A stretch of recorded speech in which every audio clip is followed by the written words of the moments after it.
L'actualité politique maintenant et notre séquence Un jour avec les candidats. Aujourd'hui, Marine Le Pen. Adrien Gindre, vous êtes donc aux côtés de la candidate du Front National qui a déjeuné avec des militants locaux, je crois. C'est le programme, exactement, Madame Le Pen. Rebonjour donc, on s'est quitté tout à l'heure à l'aéroport d'Orly. On est donc maintenant dans l'Hérault. On aurait pu attendre que votre première action sur le terrain soit d'aller voir des Français ou d'aller à la rencontre des électeurs.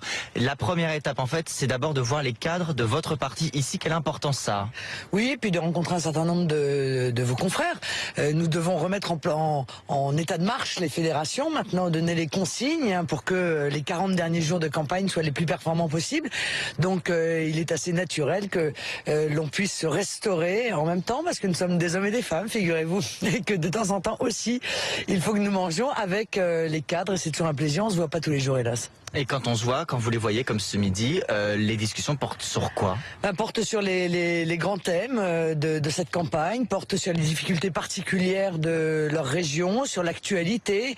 Vous voyez, aujourd'hui, Monsieur Navarro, par exemple, va probablement se faire sucrer son immunité au Sénat. Or, c'est quand même important de voir que le Parti socialiste est emmanché dans toute une série de fédérations, dans une corruption qui est ancienne, que ce soit les Bouches-du-Rhône, l'Hérault ou le Pas-de-Calais, comme par hasard les trois plus grosses fédérations socialistes. C'est aussi de cela dont je parlerai ce soir, parce que je n'aime pas bien que M. Hollande se présente comme quelqu'un qui n'a rien vu, rien entendu et qui n'aurait été au courant strictement de rien, se présente en chevalier blanc. Je pense qu'il faut qu'il s'explique aussi là-dessus. Ce soir, donc, vous tiendrez un meeting à Palavas-les-Flots. Une autre question, vous n'êtes pas venue naturellement toute seule depuis Paris, il y a une équipe autour de vous, et il y a une équipe en particulier qui s'occupe de la sécurité. Comment ça se passe ça, en fait? Écoutez, on m'a mis à disposition depuis un certain nombre de semaines des hommes du SPHP, le service de protection des hautes personnalités, et donc ils me suivent en toutes circonstances. C'est un mal nécessaire. Vous êtes déjà senti menacé? Non, moi je me sens pas particulièrement menacé, mais il faut bien dire que à la Réunion, nous avons été victimes d'assez graves agressions de la part du Parti communiste.